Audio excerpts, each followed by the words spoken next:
siempre pasa así. El hecho de hacer las cosas porque terminan siendo un requisito, y nosotros ya lo vimos que no debería de ser un requisito, para nada. O sea, no debería ser un requisito para nada, ni para servir en la iglesia, ni para congregarte, ni para casarte, ni para nada debería de ser un requisito. ¿Por qué las congregaciones lo hacen requisito? Porque... Por tradición. ¿Por qué más? Por la influencia católica también, de que es por un supuesto. requisito para ciertas cosas. Hay una influencia católica sobre los cristianos grande, grandísima, pero muy grande. ¿Por qué lo hacen requisito? Porque de alguna forma ellos creen que al bautizarte tú en esa congregación, ya perteneces a esa congregación. Por eso lo hacen un requisito. Pero recuerda, esto siempre se lo digo a todos los pastores que conozco, la gente no es tuya. La gente es de Dios. Y la gente puede decidir estar en la congregación que quiera. Y eso nunca lo va a hacer tu enemigo, ¿no? O sea, yo no sé si les tocó a los que salimos de las congregaciones que mucha gente deja de hablarte, ¿no? ¿Por qué? Precisamente porque creen que porque tú te bautizaste en esa congregación, tienes que forzosamente mantenerte ahí hasta que te mueras.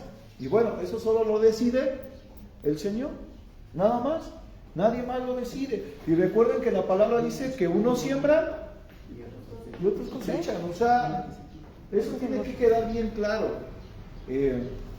Todos quienes fueron bautizados y ya no están, si se acercan después al Señor por otra congregación, debemos dar gloria a Dios. Y nuestra oración siempre tiene que estar en que ellos regresen al Padre. No en estar molestos, que se fueron, y que fallaron, y que no sé qué. Eso ya tenemos que quitarlo de nuestro pensamiento, de nuestro corazón. El hecho de que una persona se haya alejado del Señor y se ha juzgado, eso no tenemos que hacerlo. Lo que tenemos que hacer es orar por esas personas para que vuelvan al Padre. Y tarde o temprano van a volver al Padre. Eso tenemos que entenderlo. Pero entonces vamos a ver por qué bautizarme. Fíjense. Existe algo que se llama la paradoja aparente de la gracia. Y no es que realmente es una paradoja de Dios, sino que es una paradoja de las congregaciones. Fíjense esto. Si la Biblia enseña que la salvación, y aquí digo la Biblia, porque es la Biblia, no es alguien, no es una persona, es la Biblia, y la Biblia es palabra de Dios. Si la Biblia enseña que la salvación es exclusivamente por gracia, mediante la fe, ¿por qué existe un mandato de bautizarme? ¿Vale? A ver, ¿por qué se vuelve una paradoja? Porque las congregaciones dicen que tienes que bautizarte para ser salvo. Y tú y yo sabemos que eso no es cierto. No.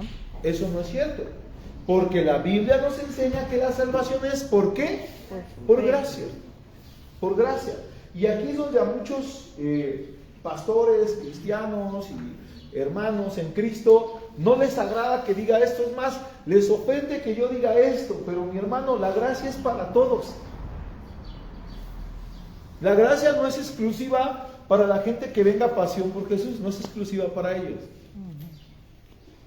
La gracia es para todos. Y fíjate, aquí todavía voy a ser más atrevido, porque a veces la gente dice, se murió y nunca conoció a Dios, se fue al infierno. ¿Será? No sabemos. ¿Será que la gracia solo te alcanza en tus mejores momentos? ¿No será que también la gracia va ante esa persona en agonía? Se acerca la gracia del Señor a ofrecerle precisamente esa gracia. ¿No será que Cristo va ante las personas a ofrecerles esa gracia? ¿O crees que la gracia solo alcance para los que venimos a la iglesia? También tiene que ver el arrepentimiento.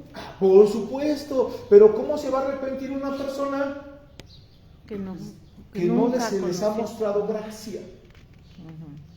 Que no se les ha mostrado gracia.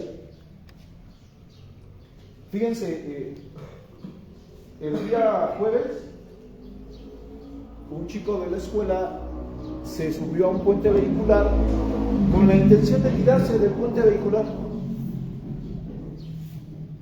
chico de 14 años, el primero de preparatoria, con la intención de suicidarse, se subió al puente y se iba a aventar. Lo agarraron. Pero a ver, yo te pregunto esto, si el chico se avienta, ¿es suicidio o no es suicidio? Sí. ¿Va al cielo o va al infierno? No, solo le sabe.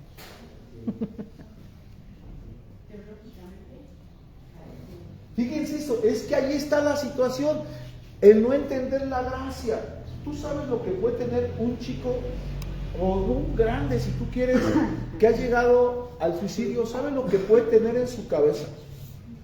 ¿Saben lo que puede estar viviendo? Les voy a decir algo, y con mucho respeto para todos, no lo sabemos, porque afortunadamente nosotros hemos vivido privilegiados. Y cuando vives privilegiado, lo único que sabes hacer es juzgar al otro por sus acciones, por el privilegio en el que estás, por el privilegio en el que te mantienes, no sabes y no extiendes gracia. Y la palabra dice, da de gracia de lo que de gracia recibiste. Entonces tú tienes que extender gracia por la gente. Más allá de mandar al infierno o al cielo a una persona, tienes que estar pidiéndole a Dios, ojalá que te hayan conocido. Y te voy a decir algo, no entendemos tanto la gracia, tal vez nuestra ignorancia de la gracia, que no sabemos que el Señor puede ir en ese instante a ofrecerles esa gracia a las personas. Porque el Señor no quiere que nadie se pierda. Y es esta situación. Ahora imagínate, hay personas que dicen que el no bautizado va al infierno.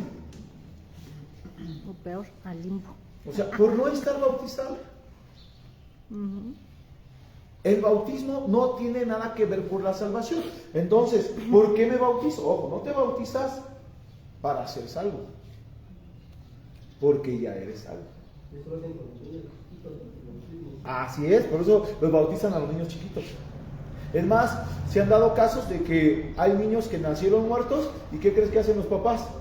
Van y lo bautizan, no tiene sentido. ¿Pero por qué? Porque eso es lo que les dijeron que tenían que hacer. Eso es lo que le dijeron, aunque no lo entiendan. Fíjense, el bautismo no añade absolutamente nada a la obra terminada de Cristo. No añade nada. O sea, cuando vayas y te sumerjas, no va a decir el Señor, ahora sí, ya, está completa mi obra. No, no añade nada. Pero declara públicamente nuestra unión inseparable con Él. El agua no te limpia. El agua no te limpia. Ahorita lo vamos a ver. Fíjense. O sea, el bautismo no añade nada. Lo único que haces tú es que públicamente dices, yo estoy unido con Cristo. Públicamente. Acá viene una pregunta para ustedes. Aquellos que se bautizaron y se fueron, ¿ya no están con Dios? Siguen unidos. Si creyeron, siguen unidos al Señor. Son uno. Sí, no, siguen unidos al Señor. Lo único que les falta es volver en sí. Ajá. Les falta volver en sí. Pero ellos siguen unidos al Señor. Otra vez, el mismo ejemplo. Para quienes son papás, tu hijo dijo, me emancipo, me voy de la casa, se fue de la casa, sufrió, no la hizo y regresa. ¿Lo corres? No. O más bien dejó de ser tu hijo mientras estaba Sí, perdido. no dejó de ser tu hijo, para nada dejó de ser tu hijo, nunca dejó de ser tu hijo. Y cuando viene a ti, ¿qué crees? Lo recibes. Es justamente lo que pasa con el Señor. ¿Por qué? Porque la obra ya está hecha.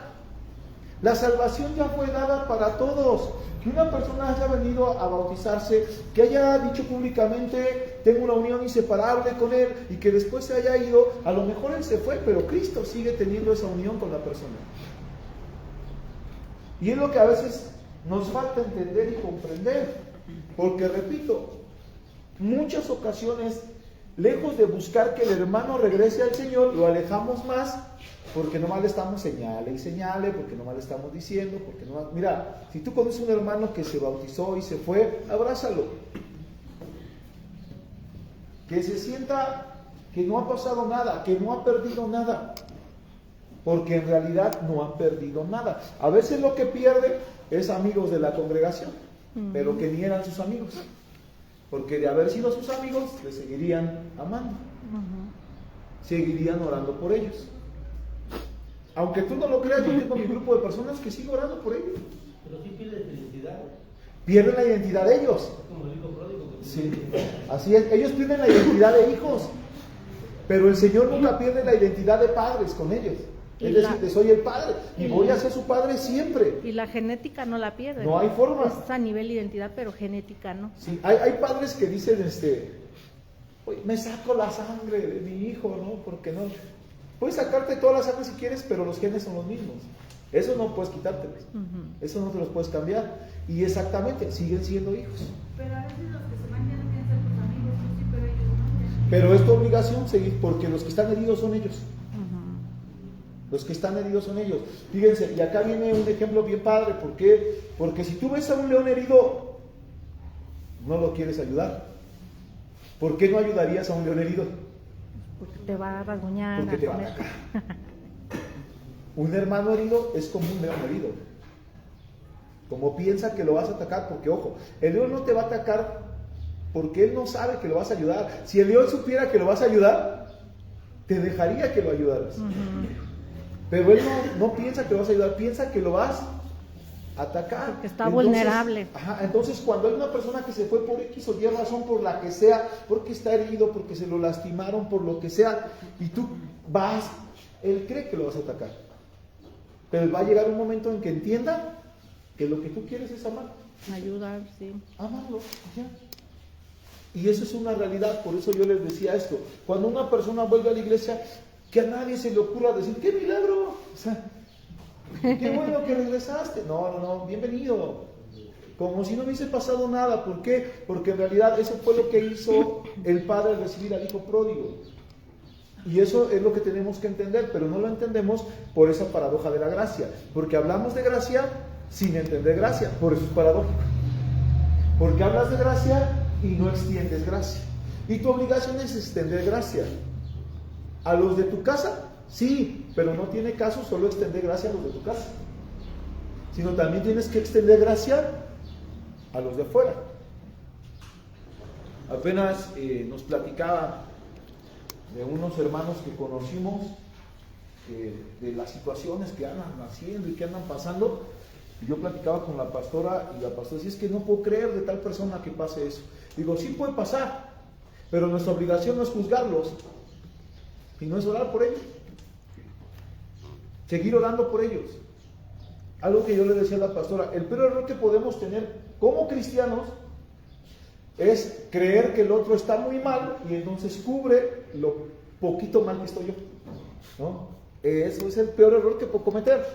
La realidad es que siempre tenemos que dejar abierto nuestro corazón al Señor para decir, puede ser que el que esté equivocado sea yo. Porque al último platicábamos con la pastora, pueden ser puros chismes. Y si son puros chismes y nosotros nos hacemos partícipes de ellos, pues ya también lo estamos regando bien gacho. Porque hablamos de gracia, pero no extendemos gracia. Y nuestra obligación es extender gracia. Fíjate esto, Lo que el agua no puede hacer, ya lo decía Sergio ahorita, lo que el agua no puede hacer. El bautismo nos salva. Fíjense. Porque por gracia sois salvos. ¿Por qué? Por gracia. Por gracia sois salvos. ¿Alguien puede ir en contra de Efesios 2, 8, 9? No, porque por gracia sois salvos por medio de la fe, y esto no de vosotros, pues es don de Dios, no por obras, para que nadie Se glorie. A ver, Blanca invitó a la señora Susana acá, pero la señora Susana no se va a bautizar por Blanca. Nosotros invitamos a Irene y a Henry, pero ustedes no se bautizaron por nosotros. A mis tíos los invitaron allá en la otra congregación, no se bautizaron por un líder.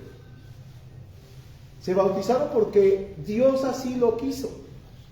Pero ojo con esto. Pero todos los que estamos aquí, los que están afuera, los que están en otra congregación, los católicos, todos, somos salvos por gracia. El que abraza la salvación. Ojo con eso, ojo con eso. Es que a mí me encanta esta parte porque yo sé que se puede escandalizar un buen de gente, pero a mí me encanta esto porque no lo entienden. La gracia es para todos. Pero no todos la A toman. ver, que no todos abracen la gracia, Ujú. eso no los hace que Sí. nosotros podamos decir, ellos no son salvos. Claro. O sea, ese es uno de los errores que podemos tener. La gracia fue extendida para los testigos de Jehová, para los mormones. La gracia fue extendida para los satánicos. La gracia fue extendida para todos. Que no todos la abracen, eso es otra cosa completamente diferente. Pero ni tú ni yo podemos quitar la gracia, que la gracia ya les fue dada. Ni tú y yo tenemos la autoridad de decirle a la gente, no, tú no, el Señor no te ama, el Señor no te ha alcanzado. No tenemos eso, no podemos hacerlo. El problema que hemos tenido es que creemos que porque se bauticen ya son salvos. Y no, tú ya eres salvo. Fíjate esto. El agua no quita los pecados. Sí. Es que ahí entra también de nosotros somos llamados, ¿no? Por Ajá. la gracia. O sea, todos tienen la gracia, pero no todos la. Pero no todos la quieren tomar. No todos la quieren tomar. Pero ahí está la gracia. Ujú. La gracia ahí está. Ahora fíjense esto. El agua no quita los pecados. Cual más la sangre de Cristo, el cual mediante el Espíritu Eterno se ofreció a sí mismo sin mancha a Dios, limpiará vuestras conciencias de obras muertas para que sirváis al Dios vivo. Hebreos 9:14. ¿Qué es lo que limpia los pecados? La sangre. La sangre de Cristo. Entonces, una persona no va a bautizarse para ser perdonado por sus pecados. El bautismo no les perdona los pecados. Se los voy a decir siempre, y aunque, repito, a algunos hermanos no les agrade, tus pecados pasados, presentes y futuros ya fueron limpiados. Ya fueron limpiados. Es por la muerte de Jesús. Así es, por la muerte. Pero no más por uno, por otro. Así es, o porque no tendría caso que el Señor muriera y que dijo, chin, ya volvió a pecar Sergio, voy a tener que ir a morir otra vez. Pues no, Él ya murió por todos. Ahora, ojo con esta cuestión. Ciertamente, nosotros hemos hablado de que ya no tenemos pecados. Ya no tenemos pecado, pero ¿qué crees? Seguimos pecando. Seguimos pecando, pero ya, eso ya está perdonado. Porque el Señor ya sabía que eso lo ibas a hacer, eso ya sabía. A mí me dicen, no digas eso porque la gente va a seguir pecando. Y eso ya es cosa de la gente. Claro. Sí, Es que todo tiene que ver con el entendimiento del nuevo nacimiento. así es. Si uno no ha entendido que ha nacido de nuevo, entonces sí sigue bajo la ley y sí sigue bajo la Sí. ley del pecado. Sí. Justamente eso lo hizo la sangre de Cristo, Sí. ¿no? Quitarnos ese pecado. Por Así eso es. ya no vivimos bajo la ley del pecado, sino la ley de vida que Así es. está en Cristo. Y la gracia extendida hacia Por nosotros. eso es que ya no pecamos, en el sentido de una naturaleza de pecado, Así es, así es. no de equivocarnos. Así es, se equivocaron o seguir equivocando. Ya cuando alguien ya no se equivoque, pues ya se va a ir con el Señor. Eso es seguro. Entonces, esa es la realidad que tenemos que entender. Ahora, chequen esto. Ejemplos bíblicos de salvación antes del bautismo. A ver, gente que no tuvo que bautizarse para ser salvos. Es más, que ni les dio tiempo de ser bautizados. ¿Vale? El primero no le dio tiempo, a los segundos. Fíjate. Gracia y salvación, fe en Cristo. El ladrón en la cruz, en Lucas 23. Fíjense, declarado salvo por Jesús en sus últimos momentos de vida. A ver, el ladrón fue ladrón, hizo varias cosas. O sea, a lo mejor tenemos un error porque a veces lo vemos en las películas o en las representaciones y vemos ese ladrón bien bueno, así, ¿no?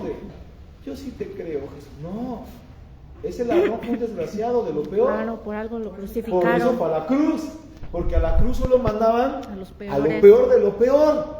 Entonces, ese ladrón y el otro que estaba a un lado eran igual, de personas malas.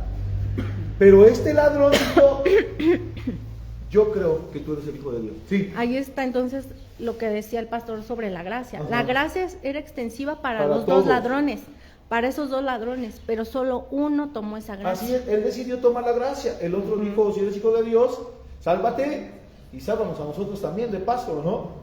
Pero el otro dijo, yo sí creo que tú eres. Entonces, en ese momento, el Señor lo hizo salvo, lo declaró salvo, se bautizó. No. Después de eso se bautizó. No. Ya no le dio tiempo, porque ese hombre seguramente murió en la cruz, aunque ya en la Biblia no lo diga, pero nosotros lo vamos a entender así. ¿Por qué? Porque el Señor le dijo, esta misma tarde estarás conmigo en el paraíso. Quiere decir que ese ladrón murió esa tarde. El ladrón murió esa tarde y estuvo con él en el paraíso. Ahora, ojo con esto, no fue bautizado ni antes ni después, y obtuvo eso. Fíjense, sin haber pasado por las aguas del bautismo, él fue salvo. Y a lo mejor no lo encontramos ahí en el cielo, porque ahí está. Fue llevado al cielo y no pasó por las aguas del bautismo, pero sí fue cubierto por la sangre del Cordero. Eso es una realidad. Eso sí tiene que quedar bien claro, y eso es lo que tenemos que entender nosotros. No es el agua, es la sangre de Cristo la que nos dio salvación. Así es. Es la sangre de Cristo. Fíjense. Ahora, el centurión Cornelio. ¿Sí han visto la historia del centurión Cornelio? Uh-huh. No la del centurión que vino y dijo, No. No, ese no. Fíjense. El centurión Cornelio, dice la palabra en Hechos 10, ya no le dice aquí el final, pero en Hechos 10 dice que el centurión Cornelio era un hombre piadoso. Y su piedad y su amor y el seguir a Jesús hizo que toda su familia estuviera ahí. Les estoy relatando la historia. En este pasaje es cuando Pedro está en la azotea. Pedro está en la azotea y bajan los animales y el Señor le dice, mata y come. Y Pedro dice, ¿cómo voy a comer de lo inmundo? El Señor le responde, ¿por qué llamas inmundo Lo que yo he limpiado. a lo que yo he limpiado? Fíjense esto, a lo que yo he limpiado. Eso solo era una muestra, Pedro, de lo que estaba por venir. Porque después, o en ese mismo instante, el Señor habla con Cornelio. Y el Señor le dice a Cornelio que él tiene que ir a ver a Pedro, que él tiene que hacer venir a Pedro. Y Cornelio lo entiende. Fíjense, esto es un pasaje en el que ocupa nada más esto de lo de Pedro que ve bajar las cosas, pero a veces no lo entienden. Cuando Cornelio hace venir a Pedro, Pedro ya sabía que tenía que ir. Ojo, ¿por qué? Porque el Señor ya le había dicho, no llames inmundo a lo que yo ya he limpiado. Cornelio era un centurión romano, pero el Señor limpió a Cornelio, ¿y qué crees? Limpió también a toda su familia. De tal modo que cuando Pedro llegó a casa de Cornelio, la casa estaba llena de familiares y amigos de Cornelio. Llena, completamente llena. ¿Para qué crees que estaba llena la casa? Para que Pedro les predicara. Uh-huh. Y Pedro vino y les predicó a los gentiles. Y entonces Pedro dijo, yo entiendo que el Señor no hace acepción de personas. ¿A qué se refiere esto de que el Señor no hace acepción de personas? Que ellos eran gentiles y Pedro creía que el Espíritu solo venía sobre los judíos. Eso está bien bonito. Pedro creía que el Espíritu solo lo habían dejado. Ojo con esto. Primero Pedro creía que el Espíritu solamente se le había dejado a los 12 discípulos. Fíjense esto, él creía que solo a los 12 discípulos, pero después le mandaron a Pablo. Uh-huh. Y Pablo dijo, ¿qué hiciste ni el discípulo? Les costó un buen de trabajo entender que Pablo era apóstol también. Pero el Señor le dijo a Pedro, no. Y ahora no solo le manda a Pedro, sino que además le manda un centurión romano. Ahora, aquí es donde tú y yo tenemos que entender. El asesino que ya está fuera, ¿es limpiado por la sangre del Señor? Sí. ¿El violador que anda allá afuera es limpiado por la sangre del Señor? Sí. el hermano que se fue de la congregación es limpiado por la sangre del Señor? Sí. Sí y siempre sí. ¿El Espíritu fue dejado para todos o no más para los que hablan en lenguas? ¿O no más para los que tienen la pasión por Jesús? Para los que creen en Jesús. Para los que han creído, para los que lo han abrazado, pero fue dejado para todos. Aún fue dejado para el que no cree. Por eso el Señor nos mandó a nosotros a predicar. A ver, Cornelio trataba de entender al Señor, era un hombre piadoso, era un hombre que estaba buscando al Señor, pero le mandaron a Pedro. ¿No será que tú puedes ser el Pedro de un Cornelio? Que esa es la labor evangelística. Claro. El anunciar lo que ya tenemos. No, O sí, sea, potencialmente, ¿no? Sí. Porque como dice el pastor, o sea, el ladrón, el violador, o sea, la peor persona que te puedas imaginar en esta vida, ya tiene el potencial de ser salvo y el potencial de la gracia y el potencial de la sangre de Jesús, pero si nadie le enseña, si nadie le anuncia, si nadie le dice lo que ya él potencialmente tiene, entonces ¿cómo lo va a abrazar? ¿Cómo lo va a hacer suyo? ¿Cómo lo va a creer? Ya lo decía el etíope, ¿cómo voy a creer si nadie, o entender si nadie me enseña?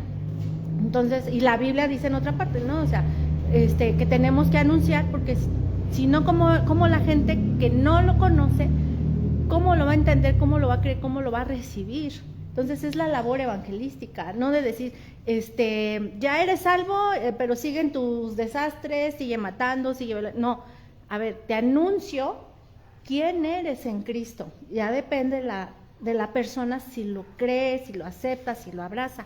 Entonces ese es el punto, pero de que ya hay un potencial de salvación para todo ser humano, lo hay. Ahora, les voy a decir algo que es 100% real, aunque no aceptado por todos los cristianos. Los eventos evangelísticos no te van a servir para nada.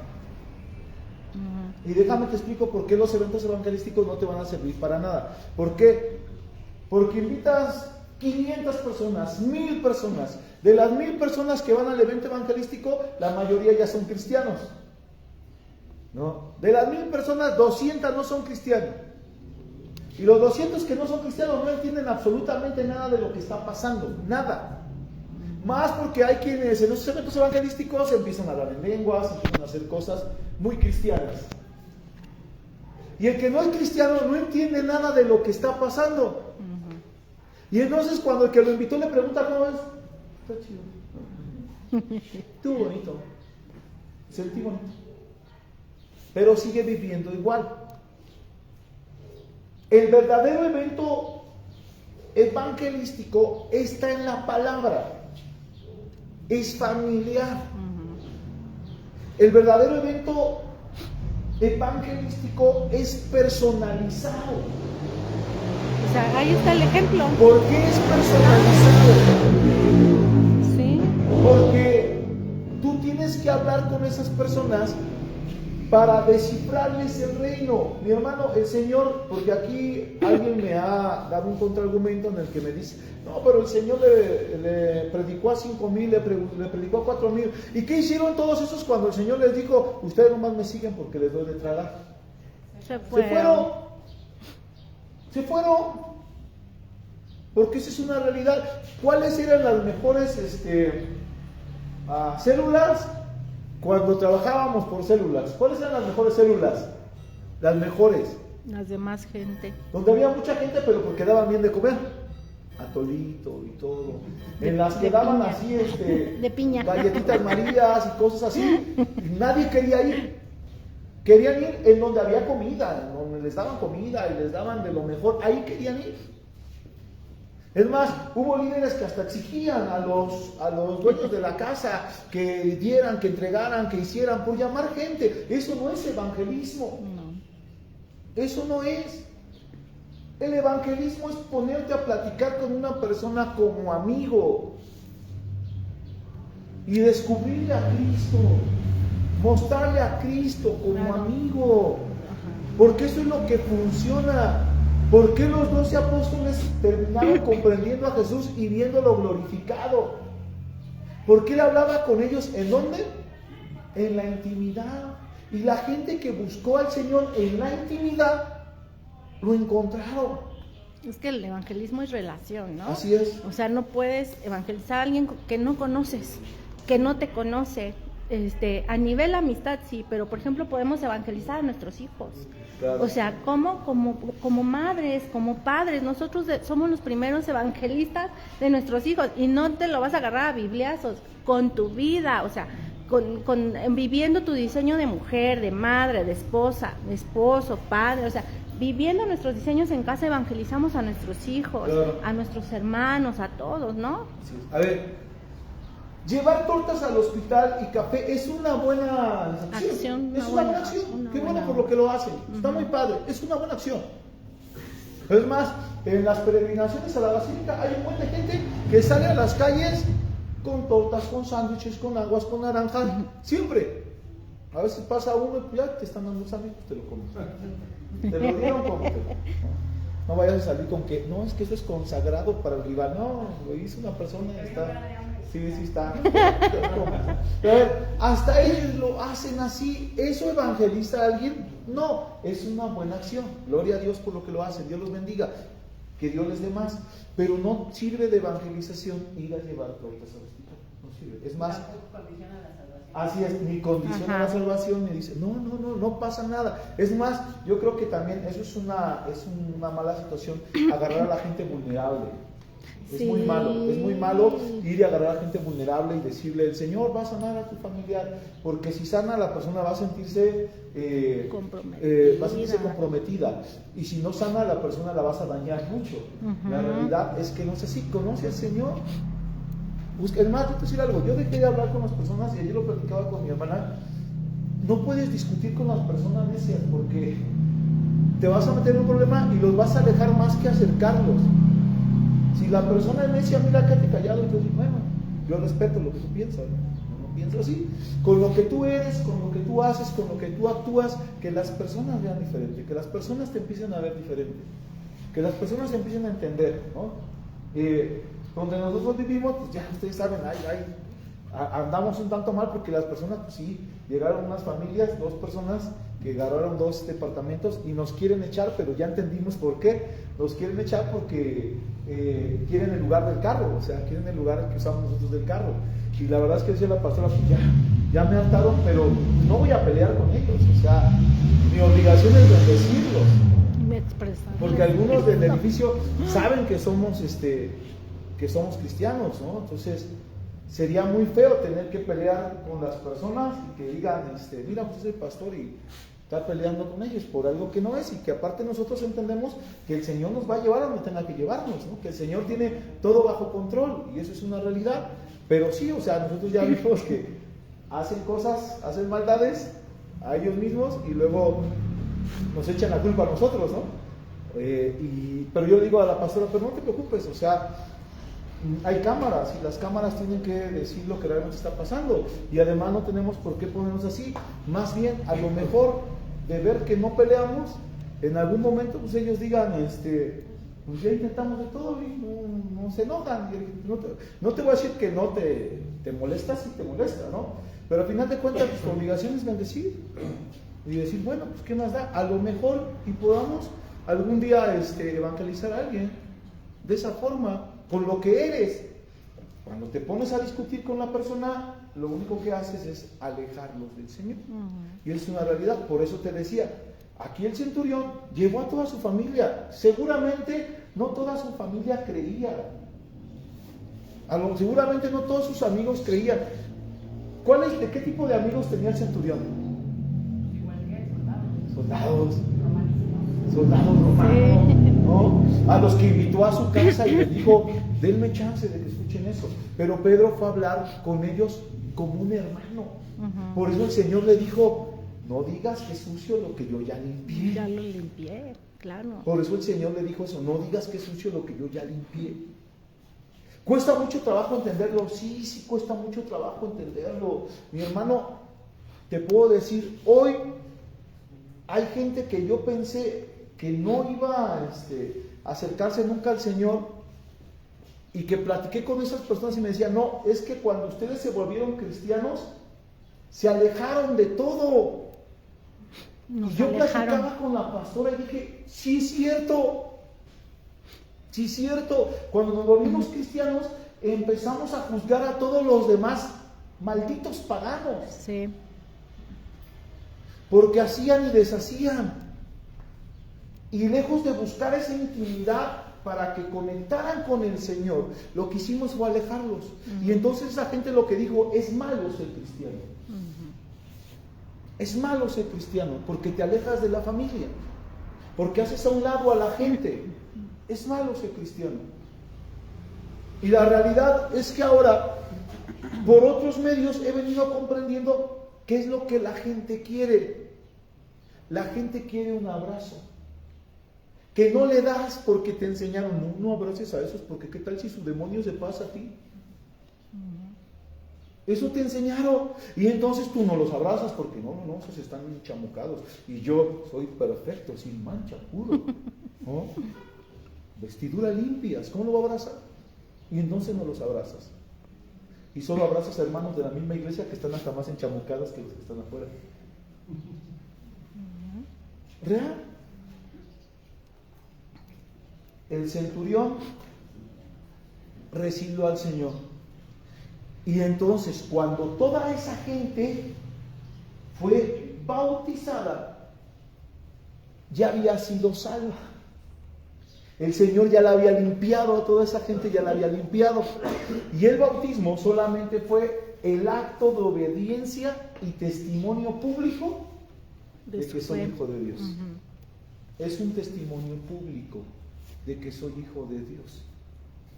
Fíjense, tú sabes que nosotros los pastores no casamos. ¿Sí sabes eso, no? Sí. Nosotros no casamos. Nosotros bendecimos la unión matrimonial. ¿Vale? Bendecimos la unión matrimonial. El que casa es el juez, es el registro civil, ellos son los que casan. ¿Vale? Nosotros bendecimos el matrimonio. Ahora, ¿qué pasa si no vienes a bendecir el matrimonio? ¿Ya no estás casado? No, sigues estando casado. ¿Para qué vienes a bendecir tu matrimonio a la congregación? Para, como un acto público, decirle a la gente, yo estoy en una unión matrimonial con esta persona. Porque entiendo el diseño, lo creo. Así es. Y es la manifestación de que voy a vivir ese diseño, ¿no? Así es, pero vienes a mostrarle a quién, a los congregantes, a las personas. Lo que tú haces en el bautismo es decirle a la gente, yo he creído que soy salvo. Así es, Sí. Es la declaración pública de que yo lo he creído, de que yo lo he creído. ¿Dónde ha estado el error? El error ha estado en eso, en que hemos bautizado personas que no han creído, que solamente lo han visto como un requisito para ser parte de una congregación, ya ni siquiera de Dios, sino de una congregación. Entonces volvemos al significado literal. La sumersión significa literalmente me sumerjo, me hundo, ahí estoy, es el acto físico de la inmersión completa. Pero en el contexto bíblico no es solo un lavado ritual, es una dramatización de una sepultura y una resurrección. Es decir, solo estoy mostrando lo que yo he entendido en mi vida, que he sido muerto, pero también he sido resucitado. Eso es lo que haces. Es la muestra de lo que ya pasó, de lo que ya se vivió. Ahora, 4 razones fundamentales para dar el paso, o por haber dado el paso. 1, porque Jesús lo mandó. Es un mandato. Es una instrucción directa. Nos bautizamos como nuestro primer acto de obediencia. Ya lo decía Sergio. Es tu primer acto de obediencia como cristiano. Voy al bautizo porque Jesús así lo dijo. Porque Jesús así lo manifestó. El Señor le dijo a los discípulos, vayan, anuncien el reino de los cielos y prediquen y además bautícenlos en el nombre del Padre, del Hijo y del Espíritu Santo. Ese era el mandato. Pero primero era anunciarles el reino. Una vez que entendían el reino, entonces ellos se bautizaban. ¿Por qué? Porque habían creído en el reino, porque habían creído en Jesús. Era una obediencia, nada más. Yo estoy creyendo en esto, quiero que sepan que yo lo estoy creyendo. Número 2, declaración pública. Es la forma que le decimos al mundo, a la iglesia y a nosotros mismos, a quién pertenecemos ahora. ¿A quién pertenecemos ahora? Tú vas y te sumerges y dices, aquí estoy, yo soy hijo de Dios. Soy pertenencia de Dios. Yo amo a Dios. Eso es lo que estás haciendo. Porque la salvación ya la tienen. Fíjate, hombres nunca les ha dicho a su esposa, ¿me quieres? Y tú le dices, sí, sí te quiero. ¿Por qué no me dices? ¿No? ¿Para qué te digo? Tú ya sabes que te quiero. ¿Para qué te lo voy a estar diciendo? Mujeres, ¿a poco no es más bonito que te lo digan? Sí. ¿A poco no es más bonito que te lo manifiesten, que te lo hagan saber? Mamás, ¿a cuántas de ustedes sus hijos les dicen que los quieren? Que las quieren. ¿Pero te quieren o no te quieren? Bueno, yo espero que sí. Espero que sí te quieran. Pero a ver, yo quiero pensar que tus hijos te quieren. ¿No sería más bonito que te lo dijeran? Que te declararan su cariño, que te declararan su amor. ¿No sería más bonito? Por supuesto que sí. ¿Sabes cuántos niños hay dañados allá afuera porque los papás nunca les han dicho que los quieren? Nunca les han dicho que los quieren. Ahora, esto que tú haces es decirle al Señor, Señor, yo te pertenezco, te amo. Es eso. Es la declaración del amor al Señor, la declaración de que yo he entendido quién me salvó, la declaración de que yo he entendido quién es el que me da todo lo que tengo, todo lo que soy, todo lo que vivo. Esa es mi declaración. Por eso me bautizo. Otra vez, no porque sea salvo, no para que me vaya a salvar, no, porque ya soy salvo me bautizo. Porque entiendo, porque quiero hacerla, porque quiero ser obediente, porque quiero decirle al Señor, Señor, te amo. Aquí estoy, he entendido que te pertenezco a ti. También es un símbolo vivo. Actuamos físicamente el mensaje del Evangelio, muerte y resurrección. Yo voy al bautismo en el entendido de que me estoy sumergiendo porque ya fui sumergido, es decir, porque ya fui muerto. Salgo de las aguas en el entendimiento de que ya soy resucitado. Es el símbolo de lo que el Señor ya ha hecho por mí. Y también es un hito espiritual. Marca un punto claro de antes y después en la historia personal del creyente. Ahí se supone que es el parteaguas de tu vida. Y digo, se supone, porque el que no entendió siguió viviendo igual, pero ahora es cristiano. Pero sigue viviendo igual, pero ya es cristiano. Ya tiene Biblia. Ya usa el pescadito. Ya, es cristiano, pero sigue viviendo igual. ¿Por qué? Porque no ha entendido que es el cambio de mi vida. Es un acto. Es un acto en el entendimiento de mi antes y mi después. Como decimos, ¿me voy a volver a equivocar? Sí, me voy a volver a equivocar. Pero cada vez me voy a equivocar menos, cada vez voy a perdonar más rápido, cada vez voy a comprender más la enseñanza del Señor. Ese es el acto, ese es el entendimiento, ese es el crecimiento que debo tener como persona. Antes de ser bautizado, yo no entendía nada. Ahora que soy bautizado, entiendo todo esto. Y quiero avanzar en esto. Me estoy bautizando no para ser salvo, porque ya soy salvo. Me estoy bautizando no para ser limpio, porque ya me limpió la sangre de Jesús. Me estoy bautizando para mostrarle a la gente que yo ya entendí todo esto. Me estoy bautizando para decirle a la congregación, ya entendí todo esto. Me estoy bautizando para darme cuenta que había un antes y un después. Pero me estoy bautizando porque Jesús así lo dijo, que había que bautizarme.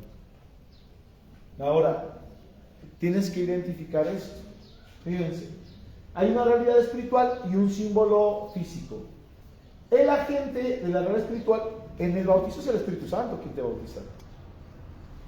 El símbolo físico es un pastor, un líder humano, una persona. El medio, pues obviamente en el símbolo físico es el agua, pero en el símbolo espiritual somos sumergidos en el cuerpo de Cristo. Somos parte del cuerpo de Cristo. ¿Te acuerdas la prédica de la semana pasada? Somos parte del cuerpo de Cristo. El efecto es una declaración pública y un símbolo, pero en la realidad espiritual, la salvación y unión real con Dios. Estamos unidos al Señor. Gracias. Estamos unidos al Señor. El momento es un hito posterior a la salvación y ocurre en el instante exacto de creer. ¿Cuándo fuiste bautizado? ¿Cuándo tú creíste? Cuando tú creíste. Quienes van a bautizarse el 18 de julio ya fueron bautizados por el Espíritu. Lo único que van a hacer es una declaración pública de que has entendido tu salvación, de que has entendido que ya fuiste bautizado. ¿Cuándo fuiste bautizado? En el momento en que creíste.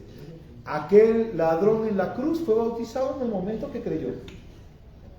En el momento que creyó, y ya no le dio tiempo de que lo bautizaran en agua, pero fue bautizado. Cornelio fue bautizado en el momento en que creyó. Después solamente lo hizo público. Como centurión lo hizo público después. ¿Vale? Ahora, el verdadero orden cronológico de la salvación. El verdadero orden cronológico. La gracia es el regalo inicial de Dios, ya está dado. La fe es nuestra respuesta al regalo. Aquí me voy a detener un poquito por lo que decía la pastora. Es que alguien dice, tengo fe en que voy a sanar. Eso no es fe. Sí. Tengo fe en que voy a que voy a comprarle todo nuevo al grupo. Tengo fe. Eso no es fe. Es un deseo. Es un deseo. ¿No? Eso no es fe. Y quiero que quede bien claro. Porque la fe es la certeza de lo que se espera y la convicción de lo que no se ve. Nuestra fe es Cristo. Nuestra fe tiene que ser Cristo. No bienes materiales, no salud, no el bienestar de mis hijos, de mi familia, no. Nuestra fe es Cristo. Hay una gracia que nos fue dada desde el principio. Y mi respuesta a esa gracia es la fe. Quiere decir que yo estoy convencido de que soy salvo por gracia. Por gracia. Que Cristo me salvó. Esa es la fe, esa es tu fe.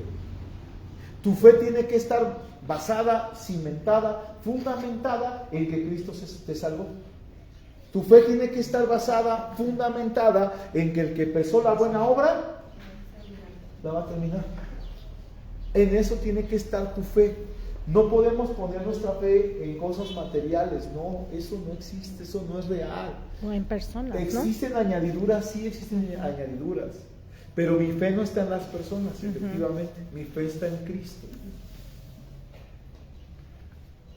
Cuando te sumerjas el 18 de julio y salgas, no será el pastor el que te esté bautizando. El pastor te está ayudando a ser obediente. Te está ayudando a mostrarle a los congregantes, yo he entendido esto, pero quien realmente te salvó fue Cristo, extendiendo su gracia, y tú lo entiendes como tu respuesta a ese regalo. Ahí está el regalo, quiere decir, yo tomé el regalo. ¿Quién de ustedes despreciaría un regalo? Nadie. Es más, cuando los alumnos llegan el día del maestro con una pluma, no manches, una pluma. Pero a ver, no es el objeto, es la intención del regalo. Tomas el regalo y te sientes bien contento. Te sientes feliz por lo que recibiste. Te sientes bien. Mira, la gente dice, no me regales nada, yo no, de verdad, con tu cariño es suficiente. Pero no es cierto, a todos nos gusta que nos regalen algo, a todos. Entonces, te regalaron algo, lo tomas o lo tiras a la basura. ¿Qué haces? ¿Lo tomas o lo tiras? No, toma. Toma. El regalo de la gracia, con tu fe tomaste el regalo y entonces te declaras justo y siervo delante y salvo delante de Dios. Es decir, esa es la verdadera fe. Ese es el camino, esta es la cronología. Me dieron gracia, tengo fe, soy justificado y entonces, ahora sí, voy a las aguas. Porque ya entendí todo esto. ¿Quién de ustedes, de los ya bautizados, fueron entendiendo esto? Sin embargo, ya éramos bautizados. Aunque no entendimos nada, ya éramos bautizados. Ahora lo entiendes. Sí. Y es que eso no tiene nada que ver con el temperamento. ¿No? Porque la gente dice, es que yo tengo un temperamento fuerte, ¿cómo me voy a bautizar? Nada que ver, eso no tiene que ver, porque imagínate entonces, pues nadie nos vamos a bautizar. Porque todos tenemos nuestro temperamento. Todos, ¿no? Sí, porque sería regresar al entendimiento equivocado de que hasta que yo ya sea esto, ahora sí ya me voy a bautizar. Sí, no. Tú ya eres bautizado por la sangre del Señor. Ya eres salvo. Pero ojo, para ir a las aguas, ya entendí la gracia, el Señor me ama, el Señor me entregó salvación. ¿Qué tuve que hacer? Nada. ¿Qué tuvo que hacer el pastor? Nada. ¿Qué tuvo que hacer la religión? Nada. El Señor me salvó. Yo lo entiendo, por fe lo entiendo, porque mi fe es Cristo y en Cristo lo entiendo. Y entonces soy justificado, ahora sí, soy sumergido. Me sumergí en el Señor. ¿Por qué? Porque ahora esa sumersión me lleva a entender que a partir de ahora hay un parteaguas en mi vida. Tiene que ser diferente. Mi vida tiene que ser diferente. A ver, y cuando, además, ya iba a avanzar, pero mejor lo tengo aquí. A ver, cuando digo que mi vida va a ser diferente, no significa que ahora voy a hacer todo amor, ¿no? Ya, sale. Dios les bendiga, mi hermano. ¿No? Y llegas a tu casa y, hermano, sale, yo le digo a la pastora, hermana pastora. No. Tu vida va a ser diferente en la cuestión de que vas a ir comprendiendo mejor las cosas. O sea, no cuando salgas del agua, ya, no te vas a enojar, te vas a seguir enojando. Va a seguir habiendo cosas que te lastimen, va a seguir habiendo cosas, piedritas en el zapato, van a seguir ahí. La cuestión del ser diferente es que la tienes que enfrentar de una manera distinta. El saber que ahora estás en Cristo, Claro. y que tu vida ahora es para conocerle a Él y que se forme en ti, Así ¿no? es. Y que todo lo que ocurra me va a servir para bien. Me va a servir para bien. Te equivocas, vas a ofender, vas a lastimar a alguien, y eso no quiere decir que vas a ir y te vas a hincar en tu casa y vas a agarrar un látigo y agarrarte de latigazo. No. Lo único que vas a tener cuando ofendiste a alguien es ir a pedirle disculpas. Y ya. Eso es lo que tienes que hacer. Ahora, el fruto de la salvación no es la raíz. Fíjate esto. La gracia es la raíz, ¿vale? La fe es el tronco. Y el bautismo nada más es ¿qué? Un fruto. El fruto. El creyente no entra a las aguas para intentar ser salvo. Entra a las aguas impulsado por el gozo de saber que ya ha sido salvo por gracia y ahora desea obedecer a Cristo con todo su corazón. Acá te pregunto, ¿obedecemos a Cristo? No siempre, pero sí deseas hacerlo. Pero tu deseo es obedecer a Cristo. Ese es tu deseo. No siempre lo obedecemos. Es una realidad, mi hermano. O sea, no hay que venderle piñas a la gente. No siempre lo obedeces. No haces las cosas perfectas. No siempre caminas como debes de caminar. No siempre. Pero el deseo de tu corazón es hacerlo. Y el deseo de tu corazón te va a llevar a equivocarte menos, a caminar mejor en el Señor, a buscar más al Señor, a entender mejor las cosas. Te vas a ir formando en Cristo. Cristo se va a ir formando en ti, pero eso se va a ir formando en ti. Y ya para concluir, el bautismo no cambia tu posición delante de Dios. Anuncia al mundo la posición que Dios ya te dio en Cristo. Eso es el bautismo. Este es quien yo soy. ¿Cómo es que vas a ir a bautizarte si eres un desgraciado? Si eras un borracho cualquiera. ¿Cómo vas a ir a bautizarte si alguna vez engañaste a tu esposa? ¿Cómo vas a ir a bautizarte si alguna vez no le dabas ni de comer a tu familia? ¿Cómo vas a ir a bautizarte si... A ver. Yo voy a bautizarme porque ya no soy nada de eso. Porque ahora soy hijo de Dios. Y quiero gritarle a la gente y a los cuatro vientos que todo México se entere, y el mundo entero, y el mundo espiritual, que soy hijo de Dios y que he comprendido que soy hijo de Dios. ¿Preguntas, dudas, quejas, sugerencias? ¿Nada?